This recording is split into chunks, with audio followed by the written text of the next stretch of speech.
Mesdames, Messieurs, bonjour. C'est un plaisir de vous retrouver sur Télé Sud pour votre édition de la mi-journée et à la une de ce mardi 20 décembre. En Afrique du Sud, après la réélection de Cyril Ramaphosa à la tête de l'ANC, nous verrons dès le début de cette édition pourquoi ses partisans, cette nomination peut redonner l'espoir aux Sud-Africains. Au Soudan, les jours se suivent et se ressemblent. Ils étaient encore des milliers à manifester hier dans les rues de Khartoum contre l'accord entre les militaires au pouvoir et des groupes civils censés sortir le pays d'un an de crise politique. Et nous reviendrons également dans cette édition sur la décision de la Haute Cour de Londres qui a jugé légal le projet du gouvernement britannique d'expulser vers le Rwanda les demandeurs d'asile arrivés illégalement au Royaume-Uni.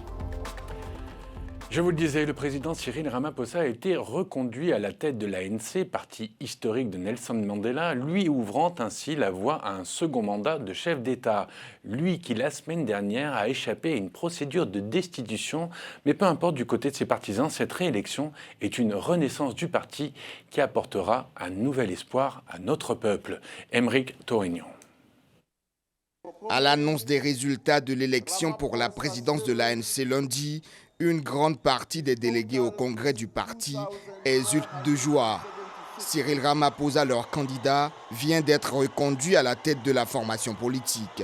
Sur les plus de 4000 participants à ce congrès déterminant pour l'avenir politique du chef de l'État sud-africain, près de 2500 lui ont renouvelé leur confiance. Pourtant, rien n'était joué d'avance. Même si Cyril Ramaphosa a été annoncé favori de cette élection, le dossier de corruption dans lequel il est englué a bien failli lui coûter son fauteuil. Il a reçu un nouveau mandat pour poursuivre ce programme de direction du pays, pour combattre les inégalités, la pauvreté et le chômage, pour montrer aux jeunes qu'ils ont accès au travail et pour améliorer l'économie du pays. Pour ses partisans, c'est le calme après la tempête et surtout un espoir retrouvé. Après avoir échappé à une procédure de destitution par l'Assemblée nationale pour soupçon de blanchiment d'argent la semaine dernière, Cyril Ramaphosa se retrouve désormais en position de force. Sa réélection à la tête de l'ANC est un symbole de renaissance pour le parti selon ses soutiens. Je me sens comme un bébé, comme un enfant. C'est comme si je renaissais. Parce que je sens la renaissance du Congrès national africain. Et cette renaissance est la renaissance d'un nouvel espoir pour notre peuple. Sa victoire à cette élection à la direction de l'ANC lui ouvre la voie pour un second mandat à la présidence du pays. Cyril Ramaphosa pourra poursuivre le travail entamé en Afrique du Sud si son parti est réélu en 2024. Eh bien, compte tenu de ce qui se passe actuellement, je pense qu'il est capable de rester encore 5 ans. Nous devrions lui accorder 5 ans de plus. Je pense qu'il y a un changement en cours en ce moment, mais le changement ne se produit pas de façon radicale, mais je pense que seulement 5 autres années suffiront. Cyril Ramaphosa a désormais le champ libre pour mener à bien les réformes institutionnelles et économiques entreprises. Sans nul doute, les résultats de l'élection du bureau de l'ANC lundi sont une nouvelle preuve de la popularité de l'homme qui aura, en dépit des questions qui entourent le vol d'argent liquide caché dans sa ferme, su conserver la confiance de ses camarades de l'ANC.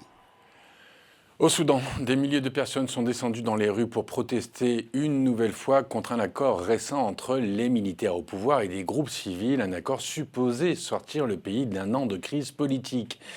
Un accord synonyme de compromis pour les partisans de la démocratie qui le rejettent catégoriquement. Valentine Exantus. Au rythme des tambours et des cymbales, quelques milliers de Soudanais ont défilé dans les rues de Khartoum ce lundi. Dans la capitale du Soudan, les jours se suivent et se ressemblent. Depuis la signature de l'accord entre les militaires au pouvoir et les groupes civils le 5 décembre, presque chaque semaine, les manifestants protestent contre cet accord.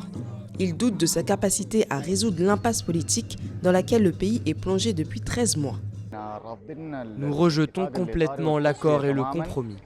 Nous avons répété 100 fois qu'il ne s'agit pas d'un compromis, parce qu'un compromis devrait permettre aux deux parties de partager les choses équitablement. Mais ce qui se passe maintenant, c'est une capitulation et une soumission aux militaires et des concessions sans retour. Malgré les répressions depuis l'année dernière, qui ont fait une centaine de morts, la population veut se faire entendre et continue de réclamer le départ des militaires au pouvoir. Nous ne serons pas gouvernés par le partenariat sanglant. Les manifestations de lundi marquent le 4e anniversaire du lancement de la contestation ayant abouti au départ d'Omar el-Béchir, au pouvoir pendant près de 3 décennies et aujourd'hui en prison. À cette occasion, les autorités ont décrété un jour férié et les forces de sécurité ont fermé les ponts menant à la capitale ainsi que les routes menant au quartier général de l'armée pour empêcher de nouvelles manifestations. Au Sénégal, le parquet a requis lundi 2 ans de prison ferme contre les 2 députés d'opposition qui avaient frappé le 1er décembre dernier une collègue de la majorité à l'Assemblée nationale. Ils ont été reconnus coupables de coups et blessures volontaires et de menaces de mort. Le jugement a été mis en délibéré au 26 décembre. Au Tigré, après 2 ans de conflit, la région manque cruellement de nourriture, de médicaments et de tout ce qui permet de vivre décemment. Si aujourd'hui la Croix-Rouge arrive un peu à apporter du réconfort, 5,5 millions de personnes sont toujours en proie à une crise sanitaire majeure. Valentine Exantus.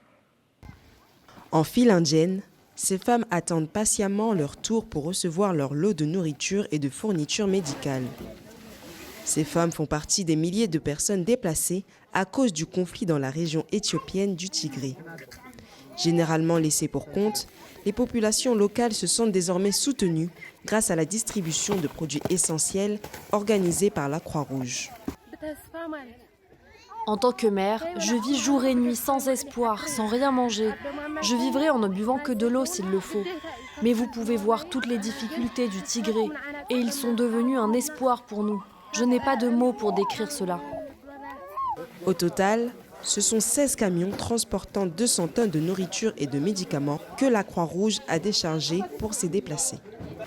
On estime à plus de 2 millions d'Éthiopiens le nombre de personnes qui ont été déplacées à cause de la guerre.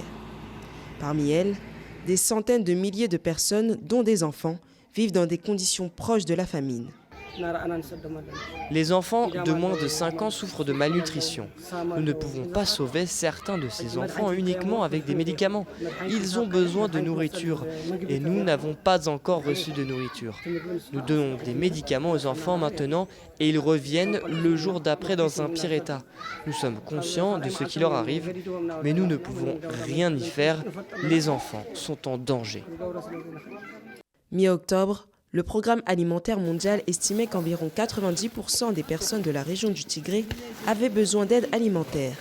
La Croix-Rouge souhaite continuer à fournir de l'aide en accédant à certaines zones les plus difficiles d'accès pour permettre aux personnes coupées de toute aide humanitaire d'être enfin prises en charge.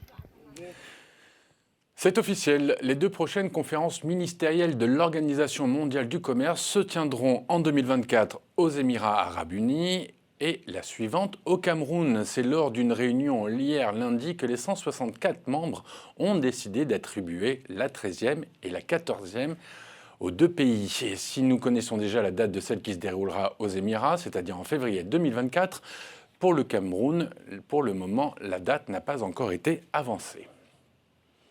Le ministre français de l'économie Bruno Le Maire était en visite lundi à Abidjan pour le lancement de 2 grands projets d'infrastructures dans la capitale économique ivoirienne, la construction d'un métro et l'extension de l'aéroport international. Pour le ministre français, ces projets sont des symboles de succès de la Côte d'Ivoire. On l'écoute. Vous allez vous doter de l'un des moyens de transport les plus efficaces, les plus sûrs, les plus rapides et les moins polluants qui puissent exister. Et c'est vraiment ce que je souhaite au métro d'Abidjan. Un immense succès populaire.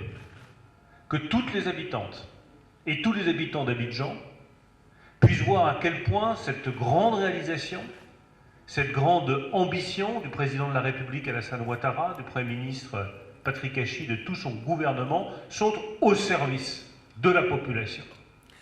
Souvenez-vous, en avril dernier, le gouvernement conservateur de Boris Johnson avait annoncé un partenariat avec Kigali pour y envoyer des migrants au seul motif qu'ils seraient arrivés illégalement au Royaume-Uni sans visa. Eh bien, hier lundi, la Haute Cour de justice pour l'Angleterre et le Pays de Galles a conclu que la décision de Londres était légale. Explication Soukaina Skali.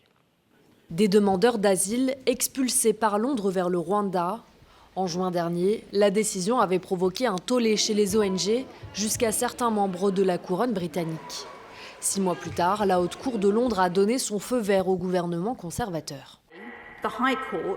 Aujourd'hui, la Haute Cour, dans un jugement de plus de 130 pages, Lord Justice Lewis et Maître Justice Swift ont estimé qu'il est effectivement légal pour le gouvernement de prendre des dispositions pour relocaliser les demandeurs d'asile au Rwanda et pour que les demandes d'asile soient déterminées au Rwanda plutôt qu'au Royaume-Uni. En avril dernier, le gouvernement de Boris Johnson avait en effet conclu un accord de délocalisation des demandeurs d'asile au Royaume-Uni vers Kigali. L'accord conclu entre les deux gouvernements prévoit que Londres finance le dispositif à hauteur de 145 millions d'euros. Une politique migratoire censée dissuader l'arrivée de nouveaux migrants sur le territoire. L'expulsion au Rwanda n'est pas une punition, une façon novatrice de s'attaquer à un problème majeur afin de redresser le déséquilibre entre les voies de migration légales et illégales. Elle permettra également de s'assurer que les personnes qui ont véritablement besoin d'une protection internationale en bénéficient au Rwanda. Avec cette mesure, Londres est accusé de profiter d'un flou juridique sur le droit international. Mais pour la Haute Cour de Londres, l'accord est légal et ne contredit pas la Convention de Genève pour les réfugiés, qui prévoit de leur assurer une protection juridique. Une décision dont se réjouit le porte-parole du gouvernement rwandais. Et depuis la première signature, le Rwanda était déjà prêt à mettre en place, en pratique, à exécuter cette résolution. Je dirais qu'on a encore eu 6 mois pour se préparer encore plus. Donc si demain il y a un avion qui arrive, le Rwanda est prêt à les accueillir. Bien sûr, aujourd'hui, on ne sait pas dire combien vont arriver. Tout cela dépend de la décision du gouvernement anglais. Mais au Royaume-Uni, les ONG ne comptent pas s'arrêter là. Elles prévoient interjeter appel. La prochaine audience de la Haute Cour britannique est prévue mi-janvier et pourrait être déterminante. Vladimir Poutine qui prône un renforcement des liens militaires avec le Bélarus, la fin du zéro Covid en Chine qui voit arriver ses premiers morts et plus de 11 000 morts depuis 2018 qui sont arrivés en Espagne. Je parle de migrants bien évidemment. C'est le reste de l'actualité préparée pour vous par Souila Sberi. Le président russe Vladimir Poutine s'est rendu lundi à Minsk afin de rencontrer son homologue du Bélarus, le président Alexandre Loukachenko. Cette rencontre a été l'occasion pour les deux chefs d'État de consolider les accords communs entre les deux pays, notamment sur le plan militaire. En effet, le président russe a affirmé que les deux dirigeants se sont mis d'accord sur des mesures communes pour assurer la sécurité des deux pays. Il a également tenu à rassurer son homologue en précisant que la Russie n'a aucune volonté d'absorber son voisin, car cela serait sans intérêt. Cette dernière déclaration a fait l'objet de vives critiques de la part du porte-parole de la diplomatie américaine Ned Price, qui la qualifie de comble de l'ironie venant d'un dirigeant qui cherche au moment présent à absorber violemment son autre voisin immédiat pacifique, faisant référence à l'Ukraine qui a subi une grave attaque russe par drone sur la ville de Kiev la veille. Un commentaire qui ne saurait atteindre le président bélarusse qui a déclaré que personne ne pourrait séparer les deux pays aujourd'hui et que le Bélarus a besoin de la Russie pour sa protection. La Chine a enregistré ce lundi ses premiers morts depuis l'assouplissement des mesures strictes de sa politique zéro Covid. À l'heure où les hôpitaux et crématoriums sont débordés par une vague de cas de coronavirus sans précédent, les Chinois se précipitent vers les dispensaires spécialisés dans le traitement du Covid afin d'être testés. Ils se rendent également par millions dans les pharmacies, tentant d'obtenir des médicaments alors que les cas explosent dans le pays. Les spécialistes craignent que le pays soit mal préparé face à cette vague d'infections liée à cette réouverture qui intervient après 3 années de mesures strictes. Un revirement dans la méthode dont l'issue est encore incertaine. Ils sont plus de 11 200 migrants à avoir trouvé la mort ou à avoir disparu depuis 2018 en tentant de rejoindre l'Espagne selon un rapport de l'ONG Caminando Fronteras présenté ce lundi. Cette ONG espagnole a recensé 11 286 morts ou disparus sur les routes migratoires maritimes et terrestres reliant le continent africain à l'Espagne entre 2018 et le 30 novembre 2022. Le rapport comptabilise également 47 migrants morts en tentant d'entrer dans les enclaves espagnoles de Ceuta et Melilla, situées sur la côte nord du Maroc, qui sont les seules frontières terrestres entre l'Union européenne et l'Afrique. Un drame avait eu lieu le 24 juin dernier lorsqu'au moins 22 23 migrants sont morts en tentant d'entrer à Melilla. Une affaire qui avait profondément indigné la communauté internationale. L'Espagne demeure l'un des principaux points d'entrée de l'immigration clandestine en Europe, selon les chiffres. Aux États-Unis, la commission d'enquête parlementaire sur l'assaut du Capitole s'est réunie publiquement pour la dernière fois lundi 19 décembre et a rendu ses ultimes conclusions. Elle accuse formellement Donald Trump de 4 crimes dans sa tentative d'empêcher le transfert du pouvoir à Joe Biden et recommande d'inculper l'ex-président américain. On écoute Jamie Raskin, membre de la commission d'enquête parlementaire.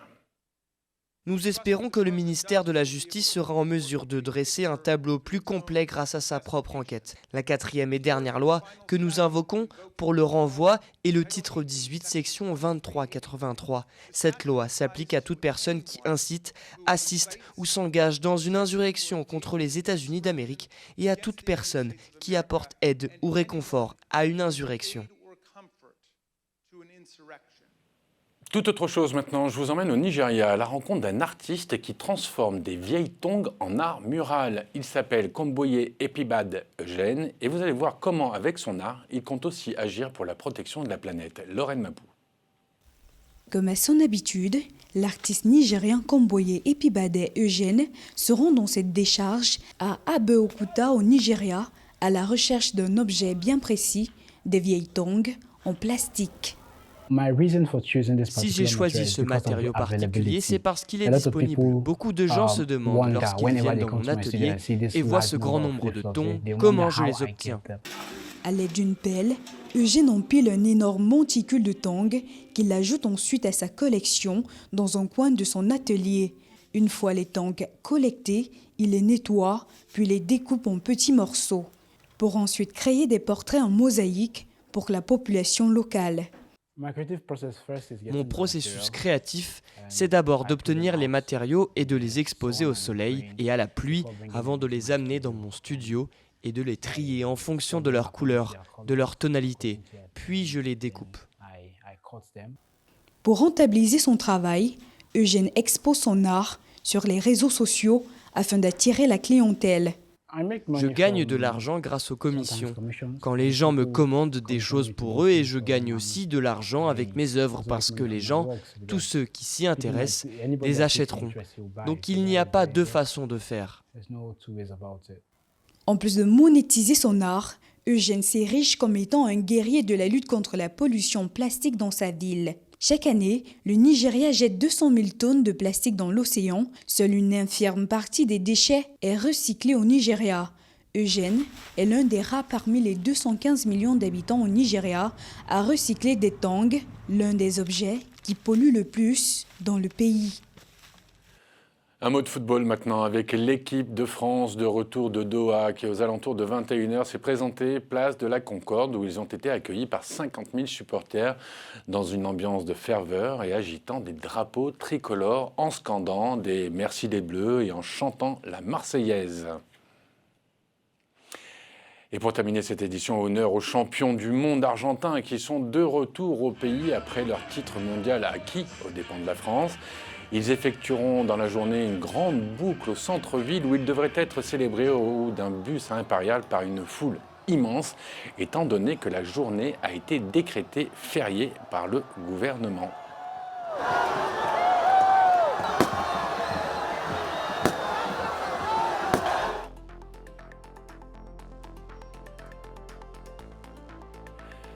Voilà, c'est avec les champions du monde qu'on se quitte. On se retrouve demain pour une nouvelle édition de la mi-journée. Bonne journée à tous, à demain. Au revoir.